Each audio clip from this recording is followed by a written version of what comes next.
ஏற்கனவே நம்ம வந்து மிதவாதிகள், அப்புறம் தீவிர தேசியவாதிகள் காலம் வந்து பார்த்துட்டோம்.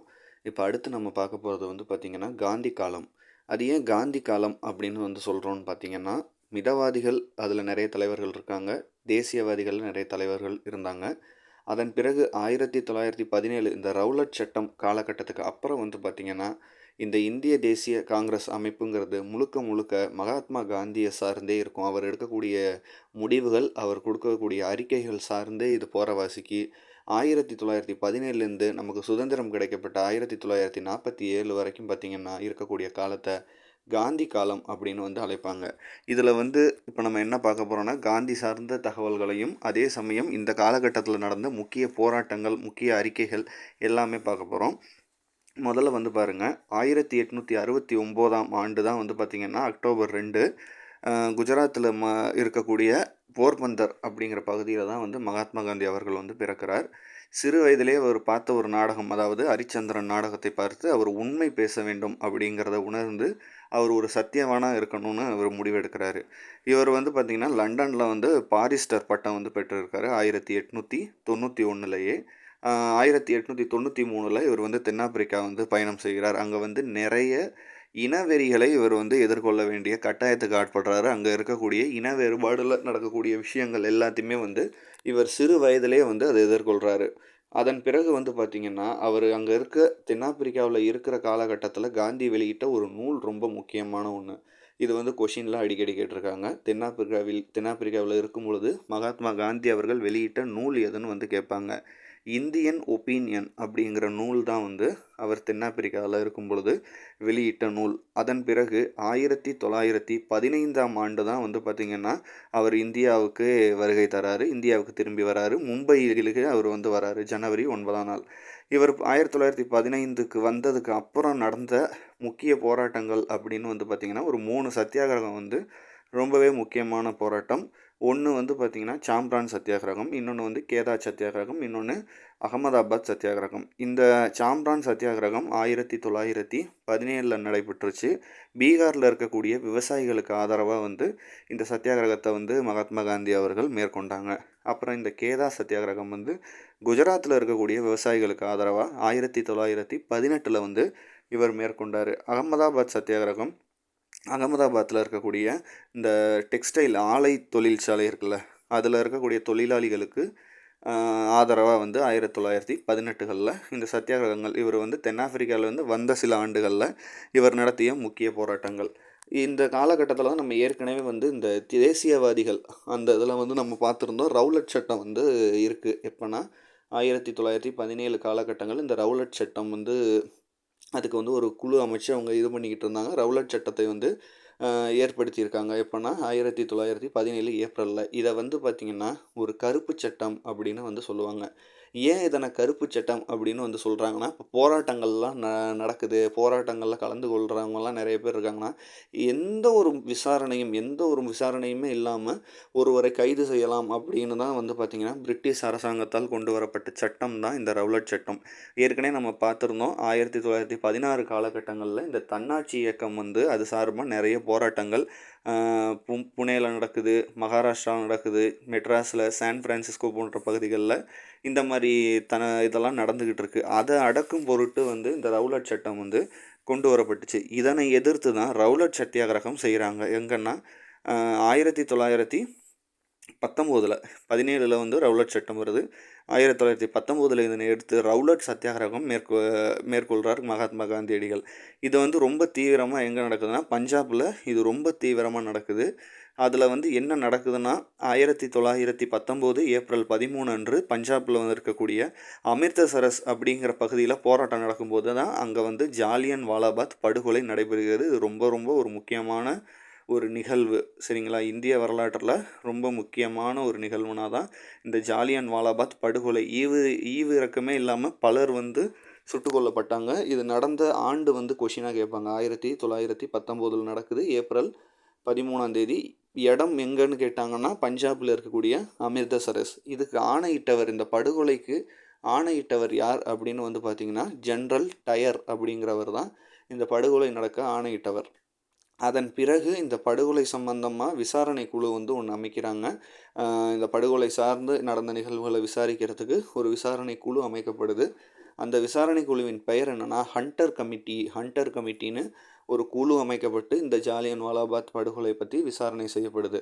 இந்த காலகட்டத்தில் என்ன நடக்குதுன்னு வந்து பார்த்திங்கன்னா, பிரிட்டிஷ் அரசாங்கம் 1919 மான்டேக் ஜேம்ஸ்ஃபோர்ட் சட்டம் அப்படின்னு வந்து ஒரு சட்டத்தை கொண்டு வராங்க. அது என்ன சட்டம் அப்படின்னு வந்து பார்த்திங்கன்னா, ஒதுக்கப்பட்ட துறை அப்புறம் மாற்றப்பட்ட துறைன்னு இரட்டை ஆட்சி முறையை நாங்கள் கொண்டு வரோம் அப்படின்னு வந்து சொல்கிறாங்க. இதில் வந்து என்ன ஒரு முக்கியமான விஷயம்னா, இதில் வந்து மகளிருக்கு வாக்குகள் உண்டு அப்படிங்கிறது தான் இதில் முக்கியமான விஷயம். மகளிருக்கு வாக்கு உண்டு. அது எதுலனா 1919 கொண்டு வரப்பட்ட மான்டேக் ஜேம்ஸ்ஃபோர்ட். அதே மாதிரி மின்டோ மார்லி, அது ஆண்டுகள் கேட்பாங்க, எந்தெந்த ஆண்டு எந்த சட்டம் கொண்டு வரப்பட்டதுன்னு. இப்போ மான்டேக் ஜேம்ஸ்ஃபோர்ட் சட்டம் 1919 கொண்டு வரப்பட்டது. இதனைத் தொடர்ந்து மகாத்மா காந்தி என்ன செய்கிறாரு அப்படின்னு வந்து பார்த்திங்கன்னா, 1920 மகாத்மா காந்தி தலைமையில் ஒத்துழையாமை இயக்கம் வந்து ஆரம்பிக்கப்படுது. சரிங்களா? ஒத்துழையாமை இயக்கம் நடத்துகிறாரு. அந்த 1920 காங்கிரஸ் மாநாடு எங்கே நடக்குதுன்னா நாக்பூரில் நடக்குது. இந்த நாக்பூர் மாநாட்டில் இதுக்கு வந்து ஒப்புதல் வழங்குறாங்க. இந்த நாக்பூர் மாநாட்டுடைய தலைவராக இருக்கிறவர் யாருன்னா விஜயராகவாச்சாரி. இவர் தான் வந்து பார்த்திங்கன்னா தமிழ்நாட்டை சேர்ந்த ஒருத்தர். சரிங்களா? இதில் என்ன அவங்க தீர்மானம் கொண்டு வராங்க, இந்த ஒத்துழையாமை இயக்கம் அப்படின்னா என்னன்னு வந்து பார்த்திங்கன்னா, பிரிட்டிஷ் அரசாங்கத்துக்கு ஆதரவு தரவே கூடாது, தராமல் எதிர்க்கணுங்கிறது தான் ஒன்று. இப்போ அவங்களுடைய கல்விக்கூடங்கள் இருக்குது, கல்லூரிகள் இருக்குது, அவங்க செய்யக்கூடிய எந்த ஒரு விஷயத்துலையுமே அவங்களுக்கு வந்து நீங்கள் இந்தியர்கள் ஆதரவு கொடுக்காதீங்க, அதை எதிர்த்து நம்ம வந்து தன்னாட்சியாக இருக்கணும், நம்ம இந்திய நிறுவனங்களை சார்ந்து நீங்கள் நகருங்கிற மாதிரி சொல்லுவாங்க. இப்போ பள்ளிக்கூடங்கள்லாம் போகாதீங்க, பிரிட்டிஷ் அரசாங்கம் நடத்தக்கூடிய பல கல்விக்கூடங்களுக்கு செல்லாதீங்க, அதுக்கு பதிலாக நம்ம இந்திய காங்கிரஸ் கல்வி நிலையங்களுக்கு போங்கங்கிற மாதிரி சொன்னாங்க. அதில் ஒரு எடுத்துக்காட்டுக்கு பீகார் வித்யா பீடம் அது வந்து ஒன்று, அப்புறம் வந்து காசி வித்யாபீடம், அப்புறம் வந்து முஸ்லீம்கள் அவங்க மக்கள் இது சார்பாக வந்து பார்த்திங்கன்னா ஜாமியா மாலியா பல்கலைக்கழகங்கள் போன்றவையெல்லாம் நிறைய கல்வி நிலையங்கள் இருந்துச்சு. பிரிட்டிஷ் அரசாங்கத்துக்கு எந்த வகையிலையும் இந்தியர்கள் ஆதரவு கொடுக்காதீங்கிறது தான் இதனுடைய ஒரு இதாக இருந்துச்சு. நான் ஏற்கனவே சொன்ன மாதிரி விஜயராகவாச்சாரி வந்து தான் முதல் தமிழ் தலைவராக வந்து இதில் இருக்கிறாரு. இது கொஷினில் கேட்க வாய்ப்பு இருக்குது. உத்தரப்பிரதேச மாநிலத்தில் அடுத்து 1922 வந்து என்ன நடக்குதுன்னு வந்து பார்த்திங்கன்னா, பிப்ரவரி 5 சௌரி சௌரா சம்பவம் நடக்குது. என்ன இது சௌரி சௌரா சம்பவம்னா, இதனை தொடர்ந்து பிரிட்டிஷ் காவல் நிலையத்துக்கு வந்து தீ வைக்கிறாங்க. இந்தியர்கள் வந்து தீ வைக்கிறாங்க. அங்கே இருக்கக்கூடிய காவலர்கள் 22 பேர் வந்து இதில் கொல்லப்படுறாங்க. ஏற்கனவே மகாத்மா காந்தி அவர்கள் சொல்லியிருக்காங்க, இந்த போராட்டம் அறவழியில் தான் செல்லணும், இந்த ஒத்துழையாமை இயக்கம் வந்து முழுக்க அறவழியில் செல்லணும், நம்ம அகிம்சைங்கிறது தான் நம்மளுடைய ஒரு இது. சரிங்களா? அகிம்சை இது தான் நம்ம இது. நீங்கள் வந்து போராட்டங்கள், வன்முறை, கலவரங்களில் ஈடுபடக்கூடாதுன்னு மகாத்மா காந்தி வந்து கண்டிப்பாக சொல்லியிருந்தாங்க. ஆனால் உத்தரப்பிரதேசில் என்ன ஆகுதுன்னா, நிலைமை கைமீறி போய் பிரிட்டிஷாருக்கும் இந்தியர்களுக்கும் இடையே நடந்த மோதலில் பிரிட்டிஷ் காவல் நிலையத்துக்கு தீ வைத்து 22 காவலர்கள் கொல்லப்படுறாங்க. இப்போ இதை என்ன நடக்குதுன்னு வந்து பார்த்திங்கன்னா, அதன் தொடர்ந்த ஒரு வாரத்திலேயே இப்போ 5 வந்து இந்த சௌரி சௌரா சம்பவம் நடைபெறுகிறது. 1922 11 பிப்ரவரி 1922 மகாத்மா காந்தி தனிப்பட்ட முறையில் என்ன சொல்கிறேன்னா சொல்லிட்டாரு அப்படின்னு வந்து பார்த்திங்கன்னா, ஒத்துழையாமை இயக்கம் வந்து முடிந்ததுன்னு வந்து ஒரு அறிவிப்பை இவரே வந்து வெளியிட்டுறாரு. ஒத்துழையாமை இயக்கம் முடிஞ்சிருச்சு அப்படின்னு அறிவிச்சிடுறாரு. உடனே என்ன பண்ணுறாங்க பிரிட்டிஷ் அரசாங்கம் அப்படின்னு வந்து பார்த்திங்கன்னா, மகாத்மா காந்தி அவர்களை கைது செய்து 6 ஆண்டுகள் சிறை தண்டனை வந்து கொடுக்குறாங்க. சரிங்களா? சிறை தண்டனை கொடுத்து சிறையில் வச்சிட்றாங்க. சிறையில் வச்ச அந்த ஆண்டு அப்போ என்ன நடக்குதுன்னு வந்து பார்த்திங்கன்னா, காங்கிரஸ் மாநாட்டோடைய தலைவராக வந்து சிஆர் தாஸ் இருக்காங்க. கயாவில் நடக்குது. 23 கயாவில் நடக்குது. இதில் என்ன நடக்குதுன்னு வந்து பார்த்திங்கன்னா, பொதுச் செயலாளராக மோத்திலால் நேரு இருக்காங்க. இவங்க 2 பேரும் என்ன அலௌன்ஸ் பண்ணுறாங்கன்னா, 1923 ஜனவரி 1 வந்து சுயராஜ்ய கட்சி அப்படின்னு ஒரு புதிய கட்சியை நாங்கள் தோற்றுவிக்கிறோன்னு அறிவித்து ஒரு புதிய கட்சியை தோற்றுவிச்சிட்றாங்க. காங்கிரஸ்லேருந்து விலகி சென்று என்ன பண்ணுறாங்கன்னா, சுயராஜ்ய கட்சின்னு ஒரு புதிய கட்சியை வந்து இவங்க தோற்றுவிக்கிறாங்க. தலைவர் வந்து சிஆர் தாஸ் அவர்கள் இருக்கிறாங்க. இதில் வந்து என்ன சொல்கிறாங்கன்னா, நாங்கள் வந்து சட்டமன்ற தேர்தலில் வந்து போட்டியிட போகிறோன்னு அறிவிக்கிறாங்க.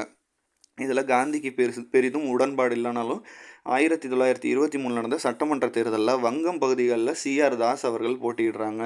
அது மட்டும் இல்லாமல் உத்தரப்பிரதேசம் பகுதியில் வந்து மோத்திலால் நேரு அவர்கள் வந்து போட்டியிடுறாங்க.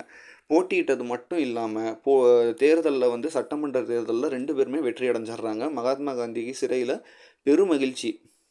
போட்டியிட்டு சட்டமன்ற உறுப்பினர்கள் இதில் வந்து 2 பேருமே வந்து வெற்றி பெற்றுறாங்க. அதன் பிறகு மகாத்மா காந்தியோட உடல்நிலை கருதி 1924 வந்து மகாத்மா காந்தி விடுதலை செய்யப்படுகிறார். 2 ஆண்டுகளில் வந்து விடுதலை செய்யப்படுகிறார்.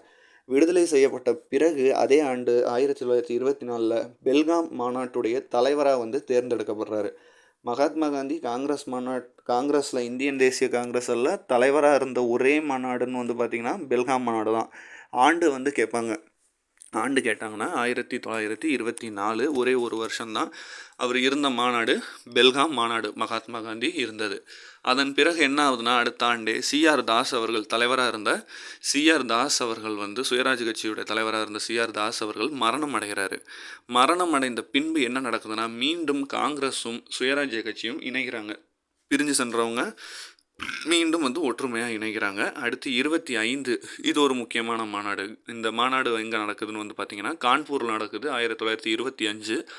இந்த 25ல் என்ன ஸ்பெஷல் அப்படின்னு வந்து பார்த்திங்கன்னா முதல் இந்திய பெண் தலைவர் இதில் வந்து தேர்வு செய்யப்படுறாங்க. சரோஜினி நாயுடு, கவிக்குயில் சரோஜினி நாயுடு அவர்கள் காங்கிரஸ் மாநாட்டுடைய இந்திய பெண் தலைவராக முதல் இந்திய பெண் தலைவராக தேர்ந்தெடுக்கப்படுகிறாங்க. தேர்ந்தெடுக்கப்பட்ட ஆண்டு வந்து பார்த்திங்கன்னா 1925 கான்பூர் மாநாடு. ஆனால் இதுக்கு முன்னாடியே 1917 வந்து பார்த்திங்கன்னா கொல்கத்தா மாநாட்டில் அன்னி பெசன்ட் அம்மையார் அவர்கள் வந்து பார்த்திங்கன்னா தலைவராக வந்து தேர்ந்தெடுக்கப்பட்டிருப்பாங்க. ஆனால் முதல் பெண்ணுன்னு மட்டும் கேட்டாங்கன்னா நீங்கள் 1917 அன்னி பெசன்ட் அவர்களை சொல்லணும்.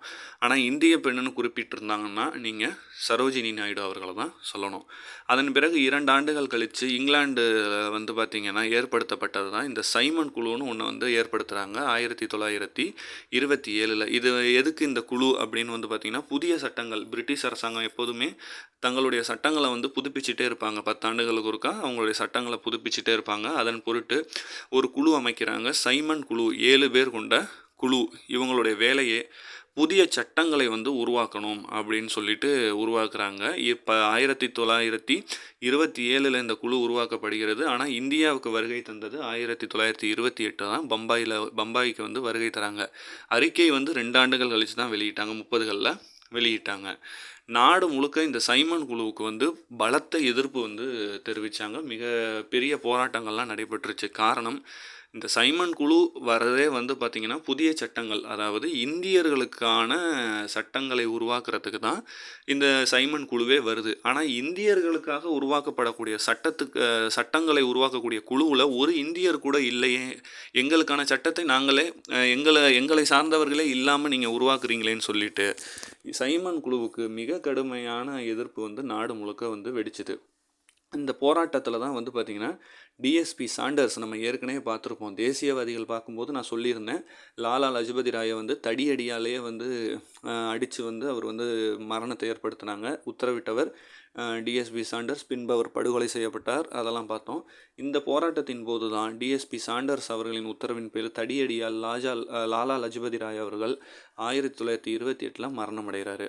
இந்த நேரம் என்ன நடக்குது அப்படின்னு வந்து பார்த்திங்கன்னா இங்கிலாந்துடைய வெளியுறவு செயலாளராக இருக்கக்கூடிய பெர்ஷன் ஹெட் அவருங்க என்ன சொல்கிறாங்கன்னா இந்தியர்களுக்கான சட்டத்தை உருவாக்க முடியுமா அப்படின்னு வந்து ஒரு சவால் வந்து விட்டுறாரு. இப்போ நாங்கள் ஒரு குழுவை கொடுக்குறோன்னா உங்களால் முதல்ல உங்களுக்கான சட்டத்தை வந்து உங்களால் ஏற்படுத்தி தர முடியுமா அப்படின்னு வந்து அந்த வெளியுறவு செயலாளர் ஹெட் அவர்கள் வந்து பார்த்திங்கன்னா ஒரு சவால் விடுறாரு. இதனை வந்து மோத்திலால் நேரு வந்து தான் ஏற்றுக்கிட்டு இந்த சவாலை ஏற்றுக்கிட்டு காங்கிரஸ் வந்து இந்த சவாலை ஏற்றுக்குதுன்னு சொல்லி எங்களுக்கான சட்டத்தை நாங்களே உருவாக்கிக்கிறோன்னு சொல்லி ஒரு குழுவை மோத்திலால் நேரு அவர்கள் அமைக்கிறாரு. இதனை நேரு குழு அப்படின்னும் சொல்லுவாங்க, அல்லது மோத்திலால் நேரு குழு அப்படின்னு வந்து சொல்லுவாங்க. இந்த குழு வந்து 1928 தன்னுடைய அறிக்கையை வந்து வெளியிடுது. என்னன்னு வெளியிடுதுன்னா, நாங்கள் எங்களுக்கான சட்டத்தை உருவாக்கிட்டோம்னு சொல்லி ஒரு மாதிரி அரசியல் அமைப்பு சட்டத்தை வந்து 1928 நேரு அவர்கள் வெளியிடுறாங்க. முகமது அலி ஜின்னா அப்போ சும்மா இருப்பாங்களா? முஸ்லீம் லீக் சார்பாக அவரும் வந்து பார்த்திங்கன்னா 14 அம்ச அறிக்கையை வந்து வெளியிடுறாரு. சரிங்களா? அடுத்த ஆண்டே 1929 லாகூர் மாநாடு. இது ரொம்ப முக்கியமான மாநாடு. இந்த லாகூர் மாநாட்டுடைய தலைவர் வந்து பார்த்திங்கன்னா ஜவஹர்லால் நேரு அவர்கள் தான் தலைவராக இருக்கார். 1929 லாகூர் மாநாடு. ராவி நதிக்கரையில் வந்து என்ன நடந்துக்கிட்டு இருக்குது, அங்கே என்ன நடக்குதுன்னா இன்குலா ஜிந்தாபாத் அப்படிங்கிற முழக்கத்தை எல்லாரும் இது பண்ணுறாங்க, முழங்கி மூவர்ண கொடியை இங்கே தான் ஏற்றுறாங்க. இது வந்து ரொம்ப முக்கியமான விஷயம். மூவர்ண கொடி ஏற்றப்பட்டு இன்குலா ஜிந்தாபாத் என்று முழக்கமிட்ட மாநாடு எதுன்னு கேட்பாங்க. இது வந்து லாகூர் மாநாடு. நடைபெற்ற இடம் ராவி நதிக்கரையில் 1929 தலைவர் ஜவஹர்லால் நேரு அவர்கள். இது ரொம்பவே முக்கியமான ஒன்று. இதில் என்ன சொல்கிறாங்கன்னா, அதன் தொடர்ந்து 1930 ஜனவரி 26 நேரு அவர்கள் இதை வந்து நாங்கள் வந்து விடுதலை நாளாக கொண்டாடுறோன்னு ஜனவரி 26, இப்போ இன்றைக்குமே நம்ம அதன் தொடர்ச்சியாக தான் இது ரிபப்ளிக் டே வந்து நம்ம ஜனவரி 26 இந்த நிகழ்வு தொடர்ந்து தான் கொண்டாடிக்கிட்டு வரோம். ஜனவரி 26 1930 விடுதலை நாள் ஆக கொண்டாடப்படுவோம் அப்படின்னு வந்து நேரு அவர்கள் அறிக்கை விடுறாங்க. இதை தொடர்ந்து என்ன நடக்குது அப்படின்னு வந்து பார்த்திங்கன்னா, சட்ட மறுப்பு இயக்கத்தை வந்து காந்தி அவர்கள் தொடங்குறாங்க. அதே ஆண்டு சட்ட மறுப்பு இயக்கம் 1930. இது என்ன சட்ட மறுப்பு இயக்கம் அப்படின்னு வந்து பார்த்திங்கன்னா, ஏற்கனவே நம்ம நிறைய காந்தி தொடங்கின இதெல்லாம் பார்த்தோம். ஒத்துழையாமை இயக்கம் நிறைய இதெல்லாம் பார்த்தோம். அது மாதிரி சட்ட மறுப்பு இயக்கம் ரொம்ப முக்கியமான ஒன்று. என்னென்னா, ஆங்கிலேயர்களுடைய சட்டத்தை மதிக்கக்கூடாது, மறுத்தல், அது சொல்கிற சட்டங்களை மதிக்கக்கூடாது, அல்லது மீறுதல், மறுக்கணும் அதே சமயம் மீறணுங்கிற மாதிரி அதுதான் இதனுடைய பொருளாக இருக்குது சட்ட மறுப்பு இயக்கம். அதற்கு முன்னோடியாக காந்தியே அவர்கள் அப்போ உப்பு சட்டம் கடுமையாக இருந்தது. 1930 காலகட்டங்களில் உப்பு சட்டம் மிக கடுமையாக இருந்தது. அந்த உப்பு சட்டத்தை எதிர்த்து தான் வந்து காந்தி அவர்கள் ஒரு யாத்திரை தொடங்குறாங்க. 1930 வந்து மார்ச் 12 ஏப்ரல் 6 வரைக்கும் காந்தி அவர்கள் தொடங்கிய ஒரு யாத்திரை தான் தண்டி யாத்திரை. தண்டியை நோக்கி சென்று உப்பெடுக்கக்கூடிய இந்த நிகழ்வு தான் தண்டி யாத்திரை அப்படின்னு வந்து சொல்கிறாங்க.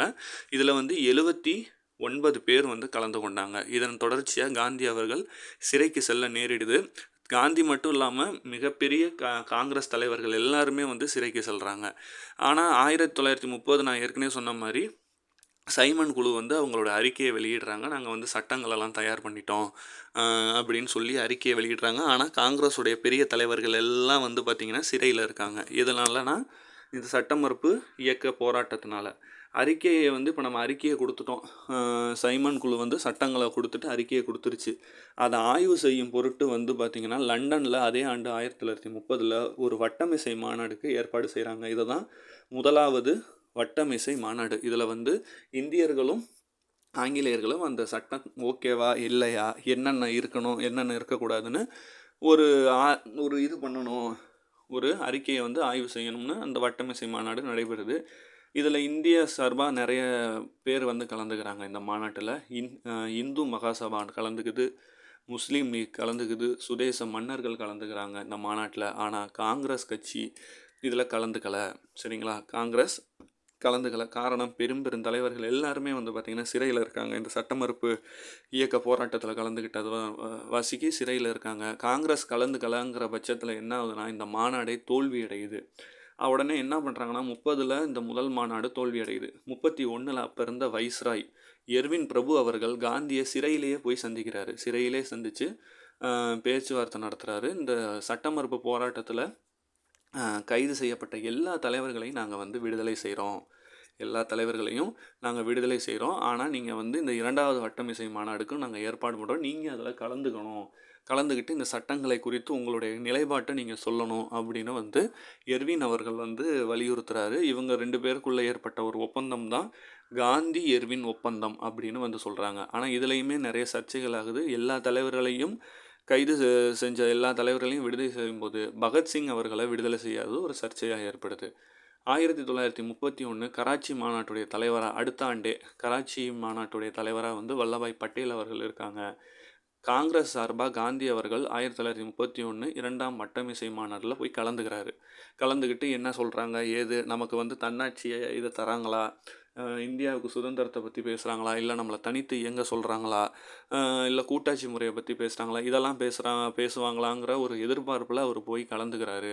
ஆனால் அங்கே நடக்கிறது என்னவோ, காந்தியை வந்து ஒரு ஆங்கில அதிகாரியான வில்ஸ்டன் ஜார்ஜ் அவர் வந்து பார்த்திங்கன்னா அவருடைய ஆடையை வந்து விமர்சித்து அவரை வந்து அவமானப்படுத்துகிறாரு. என்னென்னா, அவர் மகாத்மா காந்தி அவர்கள் பாதி துணி தான் போட்டிருப்பார். இந்தியாவுடைய வறுமை நிலையை எடுத்துக்காட்டணும்னு சொல்லி அவர் வந்து தமிழகத்துக்கு வந்த பொருட்டு அரையாடை தான் வந்து உடுத்துவார். அதை வந்து விமர்சிச்சிடுறாங்க. அது மட்டும் இல்லாமல் 2வது வட்டமிசை மாநாட்டில் பிரிட்டிஷ் அவர்கள் வகுப்புவாதி பிரதிநிதித்துவத்தை பற்றி தான் பேசுகிறாங்க.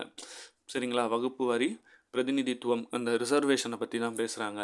மகாத்மா காந்திக்கு மிகவும் கோபமடைஞ்ச ஒரு பாதியிலேயே வந்து வெளிநடப்பு செஞ்சிடுறாரு.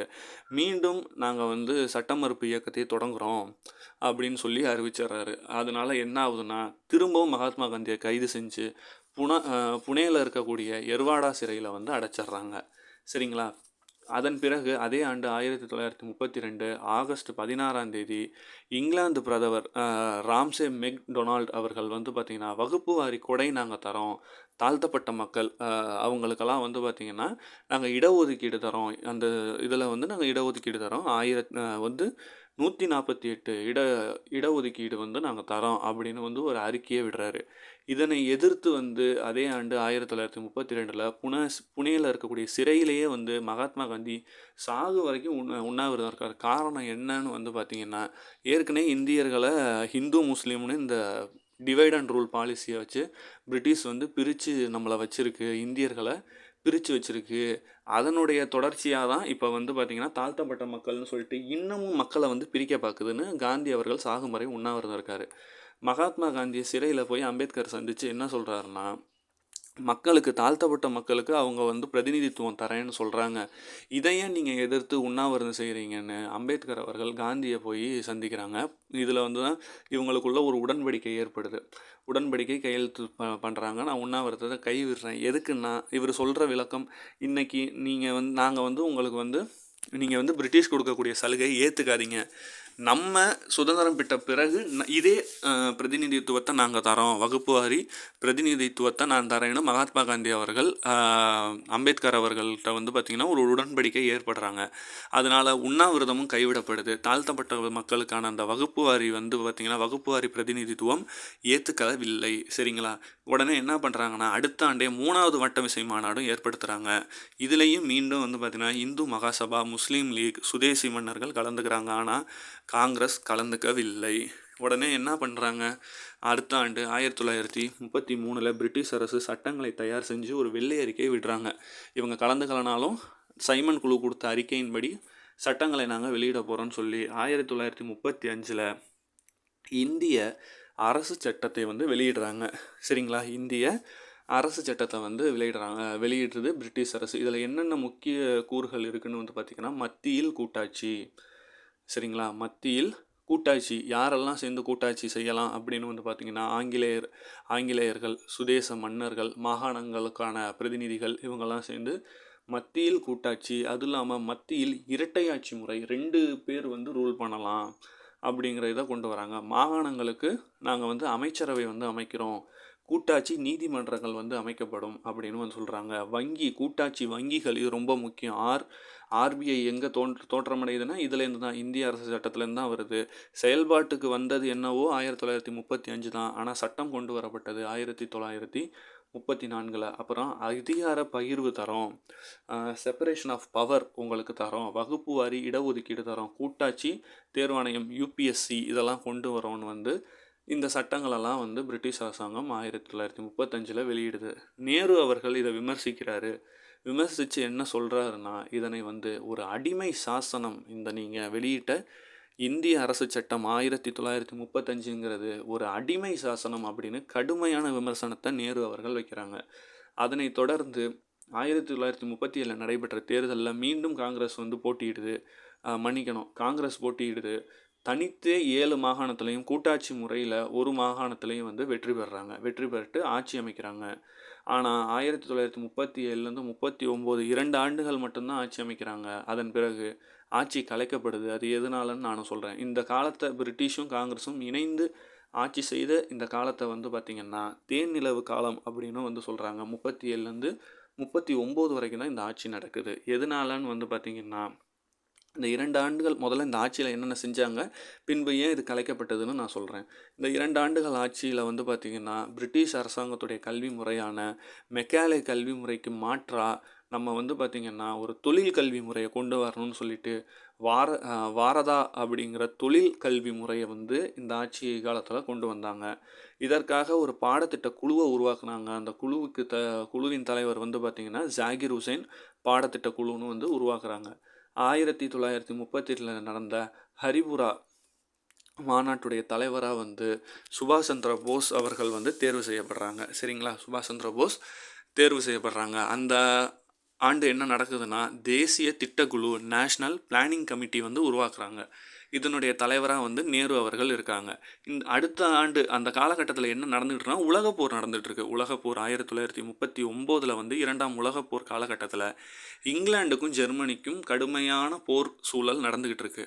இதில் என்ன பிரிட்டிஷ் என்ன சொல்லி போடுறாங்க அப்படின்னு வந்து பார்த்திங்கன்னா, இந்தியர்கள் பிரிட்டிஷுடன் இணைந்து ஜெர்மனியை எதிர்ப்பார்கள்னு சொல்லிட்டு பிரிட்டிஷ் அரசாங்கம் வந்து ஒரு அறிக்கையை வந்து வெளியிடுது.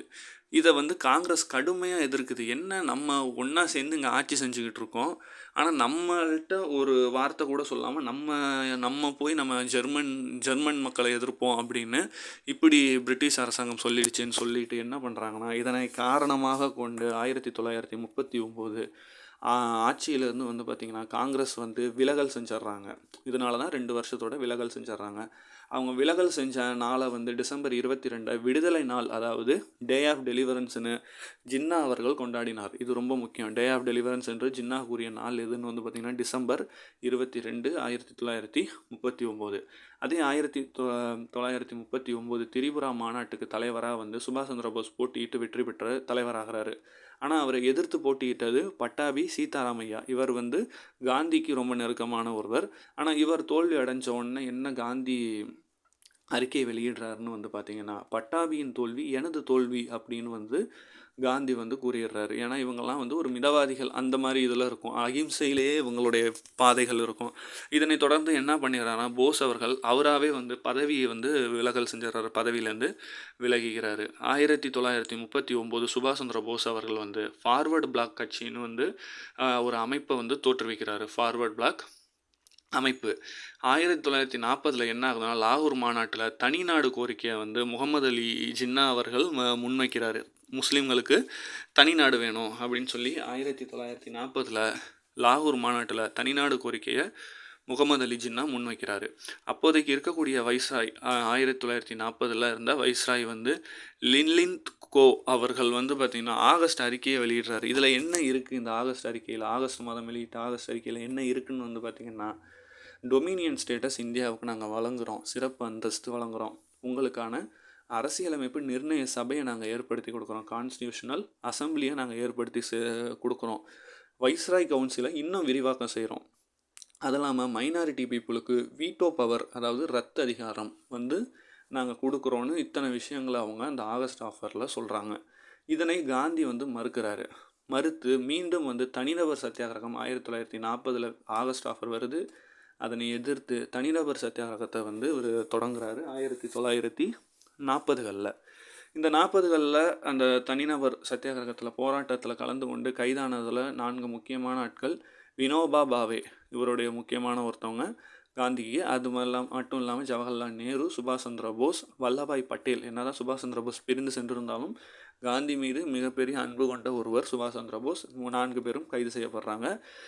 அதன் பிறகு அந்த வீட்டுக்காவல் அந்த இதுலேருந்து வந்து சுபாஷ் சந்திர போஸ் வெளியேறி 1942 வந்து ஆப்கானிஸ்தான் செல்கிறார். சென்று உதவி நாடுறாரு. ஆப்கானிஸ்தான் செல்கிறார்.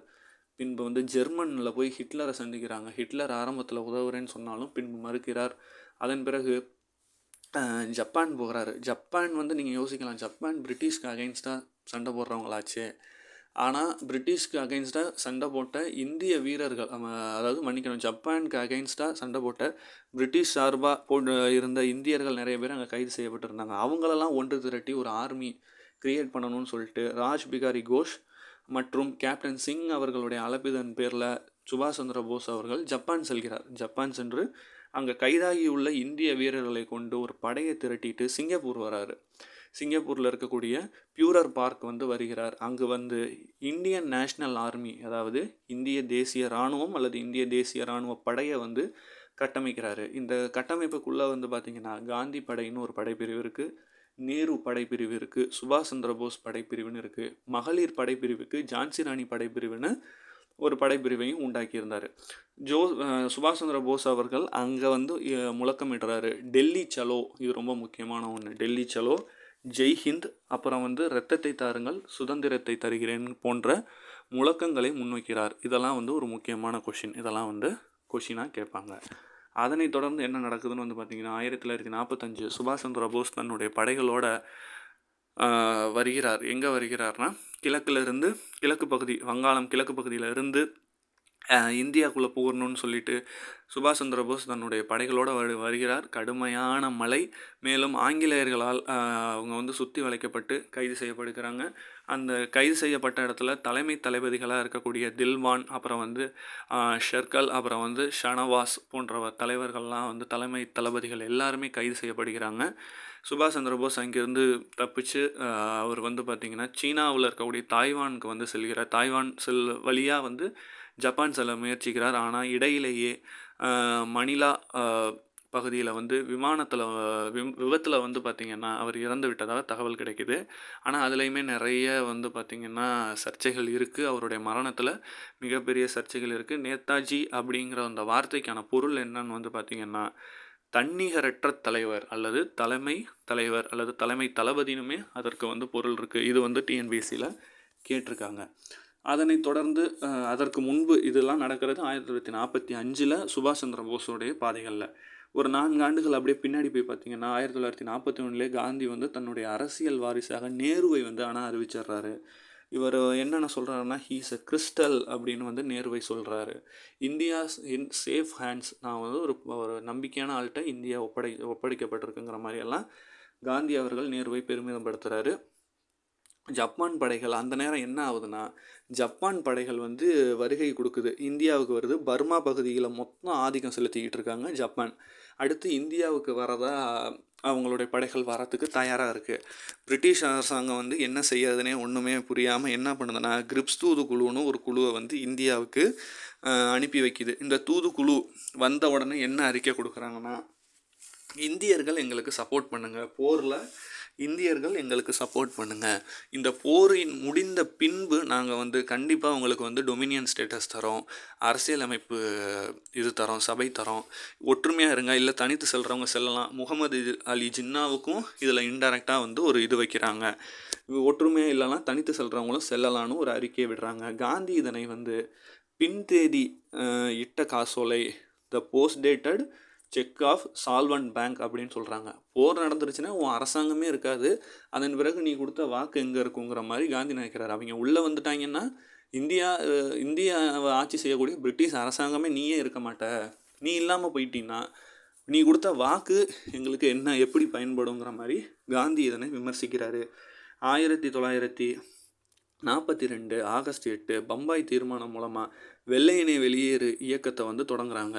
வெள்ளையனே வெளியேறு இயக்கத்தை காந்தி ஆரம்பிக்கிறாரு. இந்த போராட்டத்தில் தான் காந்தி முழக்கமிட்ட ஒரு முக்கியமான முழக்கம் செய் அல்லது செத்து மடி, டூ ஆர் டை அப்படிங்கிற முழக்கத்தை வெளியிடுறாரு. அடுத்த நாளே ஆகஸ்ட் 9 8ஆம் தேதி வெள்ளையனே வெளியேறு இயக்கம் ஆரம்பிக்கப்படுது. 9ஆம் தேதியே காந்தி வந்து கைது செய்யப்படுகிறார். போராட்டம் வந்து மிகப்பெரிய அளவில் வன்முறையாக மாறுது. சுமார் 7000 பேர்கிட்ட பலியானதாக தகவல்கள் இருக்குது. 60,000த்துக்கும் மேற்பட்டோர் கைது செய்யப்பட்டாங்க நாடு முழுக்கங்கிறது மாதிரியான தகவல்களும் சொல்லப்படுது. அந்த சமயம் என்ன நடக்குதுன்னா ஜப்பான் மீது அணுகுண்டு போடப்படுது. 1944 2வது உலகப் போர் முடிவுக்கு வருது. குவைட் இண்டியா மூமெண்ட் வெள்ளையனே வெளியேறு இயக்கமும் இதன் பின்பு முடிவுக்கு வருகிறது. உடனே பிரிட்டிஷ் காலனி நாடுகளுக்கெல்லாம் நம்ம சுதந்திரம் தந்துடலாம் அப்படிங்கிற முடிவுக்கு வராங்க. இதன் பிறகு இவங்களை வச்சு நம்ம ஆட்சி செய்ய முடியாது அப்படின்னு சொல்லிட்டு நம்ம வந்து சுதந்திரம் கொடுத்துடலாங்கிற ஒரு முடிவுக்கு வராங்க. 1944 சிஆர் திட்டம் அல்லது சி ராஜாஜி திட்டம் என்னன்னு வந்து பார்த்திங்கன்னா இந்தியாவும் பாகிஸ்தானும் 2 தனி அரசுகளாக இருக்கலாம், ஆனால் பாதுகாப்பு, வெளியுறவு, தொலைத்தொடர்பு போன்ற விஷயங்களை மட்டும் ஒன்றா இருப்போம், மற்றதுக்கு 2 தலைநகரம் வச்சு நம்ம 2 நாடுகளாக இருப்போம், ஆனால் ஒத்துமையாக இருப்போங்கிற மாதிரி இந்த சிஆர் திட்டம் வருது. ஆனால் இந்த சிஆர் திட்டத்தை குறித்து பேச்சுவார்த்தை நடத்தணும். இப்போ காங்கிரஸ் சார்பாக காந்தியும் முஸ்லீம் லீக் சார்பாக ஜின்னாவும் வந்து மும்பையில் இருக்கக்கூடிய மலபார் ஹாலில் வந்து பேச்சுவார்த்தை நடத்துகிறாங்க. ஆனால் ஜின்னா வந்து இதை மறுக்கிறாரு. எங்களுக்கு தனி நாடுங்கிறதுல அவர் தெளிவாக இருக்கார், மறுக்கிறாரு. 1945 ஆங்கிலேயர்களால் வெவ்வல் திட்டம் அப்படின்னு ஒன்று கொண்டு வரப்படுறாங்க. என்ன இந்த வெவ்வல் திட்டம்னா 2 பேர் தான் ஆங்கிலேயர்கள், வைஸ்ராய் அதாவது எக்ஸிக்யூட்டிவ் கவுன்சில், தலைமை இராணுவ தளபதி ஆர்மி சீஃப், இவங்க 2 பேர் மட்டும் பிரிட்டிஷ் ஆளுங்க. அவர்களை தவிர்த்து அனைவரும் இந்தியர்களே அப்படின்னு சொல்லி இந்த வெவ்வல் திட்டத்தை 1945 கொண்டு வராங்க. இதை வந்து என்ன சொல்கிறாங்கன்னு வந்து பார்த்திங்கன்னா, மத ரீதியான பிரதிநிதித்துவம் இதை வந்து காங்கிரஸ்குள்ளே சலசலப்பு வருது. அப்போ முஸ்லீம் லீக் முஸ்லீம்களுக்கானது போல காங்கிரஸ் என்ன ஹிந்துக்களுக்கானதா அப்படின்னு சொல்லி காங்கிரஸ்குள்ளேயே ஒரு மிகப்பெரிய சலசலப்பெல்லாம் ஏற்படுது. நம்மளை வந்து அவன் வந்து ஒரு மத சாயல் பூச பார்க்குறாங்க அப்படின்லாம் நிறைய பிரச்சனை வருது. 1945 நடைபெற்ற மாநாடு தான் ஷிம்லா மாநாடு. இது ரொம்ப முக்கியமான ஒன்று. இதெல்லாம் நடந்தது. வெவ்வல் திட்டம் அறிவிக்கப்பட்ட ஆண்டு நடைபெற்ற மாநாடு தான் ஷிம்லா மாநாடு. அதனைத் தொடர்ந்து 1946 3 பேர் கொண்ட அமைச்சரவை தூதுக்குழு வந்து இந்தியாவுக்கு வருகை தராங்க. இதை வந்து ஒரு கேபினெட் மிஷன் அப்படின்னு வந்து சொல்லலாம். இதில் கிரிப்ஸ், அப்புறம் வந்து ஏவி அலெக்சாண்டர், அப்புறம் பென்டிக் லாரன்ஸ் இவங்கெல்லாம் வந்து பார்த்திங்கன்னா இருக்கிறாங்க. இவங்க வந்து என்ன சொல்கிறாங்கன்னா, இவங்களுடைய அறிவிப்பு என்னவா இருக்குன்னா, பாகிஸ்தான்கிற ஒரு நாடெல்லாம் கிடையாது, மாநிலங்களை நாங்கள் 3ஆக பிரிக்கிறோம்.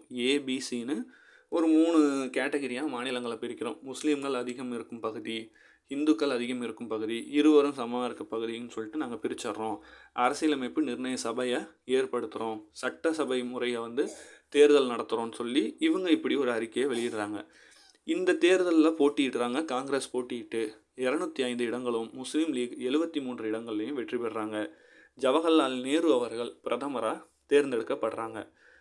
உடனே இதனை தொடர்ந்து ஜின்னா அவர்கள் என்ன சொல்கிறாங்கன்னா, டைரக்ட் ஆக்ஷன் டேன்னு நம்ம ஒரு டேயை கொண்டு வரணும்னு சொல்லிட்டு 1946 ஆகஸ்ட் 16 டைரக்ட் ஆக்ஷன் டே, நேரடி நடவடிக்கை நாள் அப்படின்னு சொல்லி ஜின்னா வந்து ஒரு அறிக்கையை வெளியிடுறாரு. நாடு முழுக்க ஹிந்து முஸ்லீம் கலவரம் வெடிக்குது. நிறைய பேர் படுகொலை செய்யப்படுறாங்க. நிறைய இடங்களில் கலவரங்கள் நடக்குது. ஹிந்து முஸ்லீம் கலவரம் இந்த டைரக்ட் ஆக்ஷன் டே மூலயமா நடைபெறுது.